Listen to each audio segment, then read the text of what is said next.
जय जगन्नाथ। रंजन भाई आज मन रख, आज आलोचना करवा मिलिला शेष ठिकणा है। कलिजुग केबे सरीब महापुरुष अच्युतानंद दास खोलिकी लिखिछन्ति। बुझिपारछ ना, खोलिकी लिखिछन्ति किंतु से समय है नाही। जगत रे मन रखिता समस्ते सत्य कहे आ जगत रे गोटे धर्म रहिबो सत्य सनातन धर्म। आ जगत रे जगन्नाथ संस्कृति सबुठी कौन हम प्रतिष्ठित हेबो। आ घरे घरे गीता भागवत पढ़ा हेबो। से समय खूब निकट। भगवान संसार रे कहार गर्व रखी नाहंती। आज धन अच्छी मनुष्य कौन कह चाहूँ मो सब किसी अच्छी किंतु मनुष्य चाहिए कथा कौन धर्म। धर्म एकासी ना महत्वपणिया आउ सब कथा अढ़े दिनिया। वर्तमान व्यक्ति विशेषण कौन धन एकासी ना महत्वपणिया आउ सब कथा अढ़े दिनिया। किंतु ये धन चिरस्थायी न थाए किंतु धर्म हूँ चिरस्थायी। धन को कौन हम चोर चोरी कर नहीं पारे किंतु धर्म को कई चोरी करि परिबे नाही। मनुष्य समस्त सुख खोजुछन्ति किंतु समस्त शांति टाକୁ खोजिया कथा। जिते धन थाउ यदि जीवन रे शांति टिके नाही से धनर किछि महत्व नाही। तेणु पंच महापुरुष माने जेतबे आसिले से आम उत्कलियों को ओडिया को एते भल पाउथिले से सजग हेबा पय आगुरु दिग्दर्शन देइथिले। हे उत्कलवासी आगु ए विपद घटिव तेणु तुम मैंने ए दिन घटिव तुम सजग होगी रहियो। बुझी ना किंतु आम कौन कहले सब पासोरी देउछे। कहीं गर्व अहंकार आमको कौन कर बाई कर देछि। धन आमको बाई कर देछि। बुझी ना। तेणु महापुरुष कहते कली निश्चिंत सरीब। केबे सरीब ना बैशाख शुक्ल अष्टमी गुरुवार दिन से दिन कलिजुग संपूर्ण। बैशाख मास शुक्ल पक्ष अष्टमी तिथि गुरुवार से दिन कलिजुग सरीब। कौन बैशाख शुक्ल अष्टमी गुरुवार पड़ू नहीं केते जीवनी ना नहीं। पुणी महापुरुष कहले खाली बैशाख मास नुह बाल मुकुंद सलिया शेष हम से दिन कलिजुग संपूर्ण हो। मुकुंद देवकर 42 अंक भोग कर। बुझी होची ना। मुकुंद देव केत अंक भोग कर 42 अंक भोग कर। बैशाख मास हो शुक्ल पक्ष हो अष्टमी तिथि हो गुरुवार पड़ो।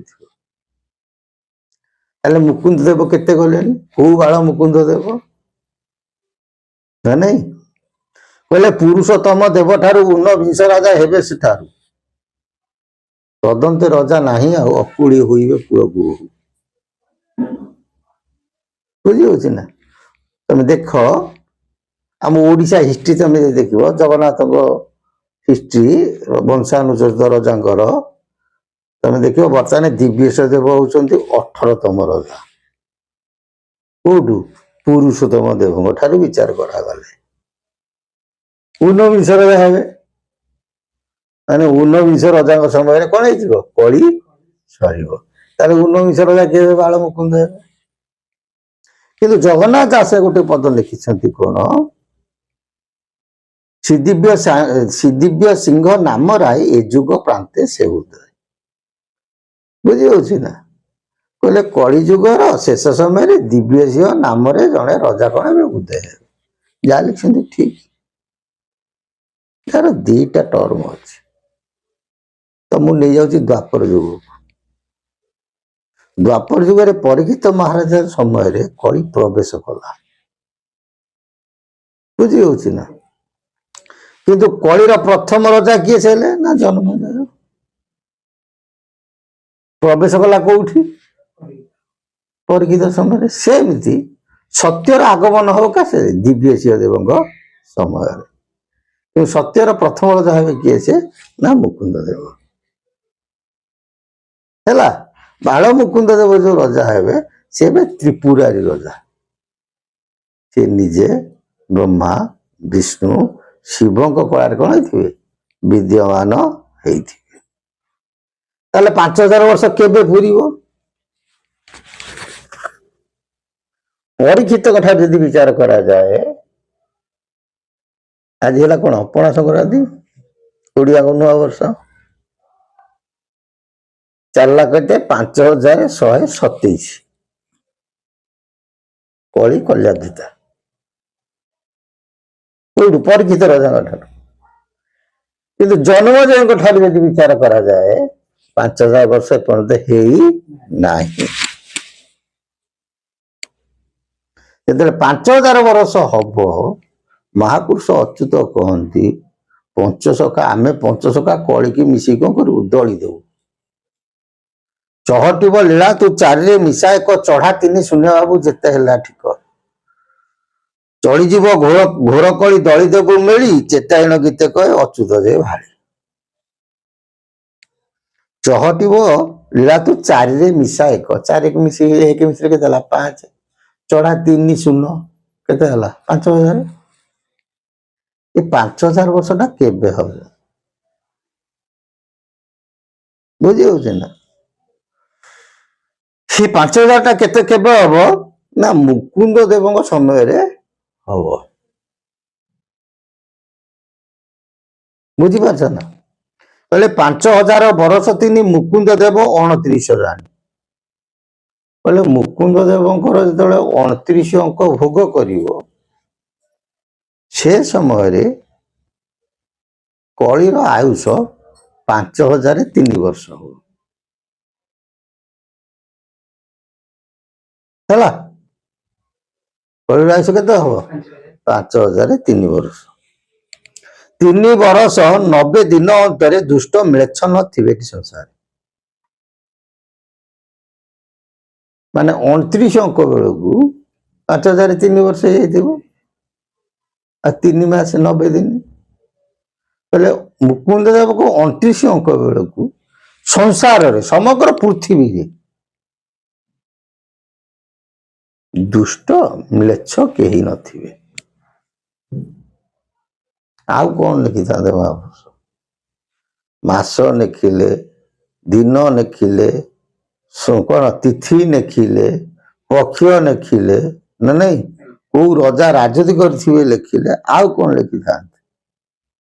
କିନ୍ତୁ ତମର ମନ ଆସେ ଦ୍ୱନ୍ଦ୍ୱ ସୃଷ୍ଟି ହବ ସତରେ କଣ କଳିଯୁଗ ସରିଯିବ? କଳିଯୁଗ 4,32,000 ବର୍ଷ ଆୟୁ ଶାସ୍ତ୍ର ପ୍ରମାଣ ଦଉଛି। କିନ୍ତୁ କଳିଯୁଗ 4,32,000 ବର୍ଷ ହେଲେ ମଧ୍ୟ ମହାପୁରୁଷ ମାନଙ୍କର ବାଣୀ ଏବଂ ବ୍ୟାସଦେବଙ୍କ ବାଣୀ ହିସାବରେ କଳିଯୁଗ ଭୋଗ କରିବ କେତେ 10,000 ବର୍ଷ। ଆଉ ଅବଶିଷ୍ଟ ପାପରେ କଣ ହବ କ୍ଷୟ କଟିଯିବ। ବ୍ୟାସ କହିଲେ 10,000 ବର୍ଷ, କଳଉ 10 ସହସ୍ରାଣୀ ବିଷ୍ଣୁ ତେଜନ୍ତି ମେଦି। କିନ୍ତୁ ଆମର ଉତ୍କଳୀୟ ପଞ୍ଚସଖା ମାନେ ଯେତେବେଳେ ଆସିଲେ ସେ କହୁଛନ୍ତି କଣ ନା ନା 10,000 ବର୍ଷ ଭୋଗ ହବ ସତ୍ୟ, କିନ୍ତୁ 5,000 ବର୍ଷ ଯେତେବେଳେ ଆସିଯିବ ତଦନ୍ତରେ କଣ ଯୋଉ ସତ୍ୟ ପ୍ରକାଶ ହବ। କେମିତି ଘଟିଛି? ଏମିତି ଦ୍ୱାପର ଯୁଗ ପଳାଅ, ଯେତେବେଳେ କୃଷ୍ଣ ତେଜିଲେ ମହି 12 ଶତ କଳି ଭୋଗଟି ଯାଇ। କୃଷ୍ଣ ଯେତେବେଳେ ଦେହ ତ୍ୟାଗ କଲେ ଭାଗବତ ପ୍ରମାଣ ଦିଏ 1200 ବର୍ଷ କଳି ଭୋଗ କରିଦେଇଥିଲା। ସେମିତି ସେଇ ମତରେ କଳି ଥିବ ବାବୁ ହୋଇବ ସତ୍ୟ, କେହି ନ ପାଇବେ ତାହାର ଅନ୍ତ। କଳି ଥିବ ସତ୍ୟ ପ୍ରବେଶ କରିଯିବ। ବୁଝି ହଉଛି? କେତେ ବର୍ଷ ନା 5,000 ବର୍ଷ ହେଇଗଲେ ସତ୍ୟ ପ୍ରବେଶ କରିଯିବ, କଳି କଣ ହେଇଯିବ ଦୁର୍ବଳ ହେଇଯିବ। କିନ୍ତୁ ଏଇ ଯୋଉ କଥା ଉପରେ ବର୍ତ୍ତମାନ ଯୋଉ ଅନେକ ବ୍ୟକ୍ତି ଆମକୁ ମଧ୍ୟ କୁହନ୍ତି, ଆମ ସାଙ୍ଗେ ଯୁକ୍ତି କରନ୍ତି, ଆଉ ଗୋଟେ ମନେ ରଖିଥା, ଯାହା ପାଖେ ଜ୍ଞାନ ଅତ୍ୟଧିକ ହେଇଯାଏ କେବେ ହେଲେ ଗର୍ବ କରେ ନା। ଜ୍ଞାନ ହଉଛି ଗୋରୁ ଓଜନ। ମଣିଷ ପାଖେ ଯେତେବେଳେ ଜ୍ଞାନ ହେଇଯାଏ ସେ ସବୁବେଳେ ନତମସ୍ତକ ହେଇଯାଏ। ବୁଝି ହଉଛି ନା? ଆଉ ଅଳ୍ପ ବିଦ୍ୟା ଭୟ କରିବା ଭୟଙ୍କର ବିଶେଷ ଖରାପ। ସେଥିପାଇଁ ଠାକୁର ଅଭିରାମ ପରମହଂସ କୁହନ୍ତି ଇଏ ଗର୍ବ କାହାର ରହିବ ନାହିଁ। କହିଲେ ଗର୍ବ ଭଞ୍ଜନ ନରହରି ଗର୍ବ ନ ରଖନ୍ତି କାହାରି। କିନ୍ତୁ ଠାକୁର କହିଲେ ଅଭିନ୍ନ ସୁନ୍ଦର କହିବା ବୋଲିବା ଚାତୁରୀ କିଛି ରହିବ ନାହିଁ। ଗୁଣ କର୍ମ ବଚା ହୋଇବ ବିହନ ହେବ ସେ। କହିଲେ କହିଲେ କିଛି ମହତ୍ଵ ନାହିଁ। ଯାହାର ଗୁଣ ଠିକ ଥିବ କର୍ମ ଠିକ ଥିବ ସେ କୂଳକୁ ବିହନ ହବ। ବୁଝିହଉଛି ନା? ତେଣୁ ଏତିକି ମନେ ରଖିଥା, ବୈଶାଖ ମାସ ଶୁକ୍ଳ ପକ୍ଷ ଅଷ୍ଟମୀ ତିଥି ଗୁରୁବାର ହେଇଥିବ, ମୁକୁନ୍ଦ ଦେବ ରଜା ଥିବେ, ତାଙ୍କର 42 ଅଙ୍କ ଭୋଗ କରୁଥିବ, ସେହି ଦିନ ସମ୍ପୂର୍ଣ୍ଣ କଳି କଣ ହେଇଯିବ ବିଦା ହେବ। ଆମେ କହୁନୁ ମହାପୁରୁଷଙ୍କ ବାଣୀ ହିସାବରେ। ତେଣୁ ସମୟ ବେଶୀ ଦିନ ନାହିଁ, ଅଳ୍ପ ଦିନ ଅଛି। ଜୟ ଜଗନ୍ନାଥ। ସେଥି ପର୍ଯ୍ୟନ୍ତ ଅପେକ୍ଷା କରିବା। ପ୍ରଭୁଙ୍କ ସଦିଚ୍ଛା ପୂର୍ଣ୍ଣ ହଉ। ବୋଲ ଆନନ୍ଦେ ଗୱା ହରି।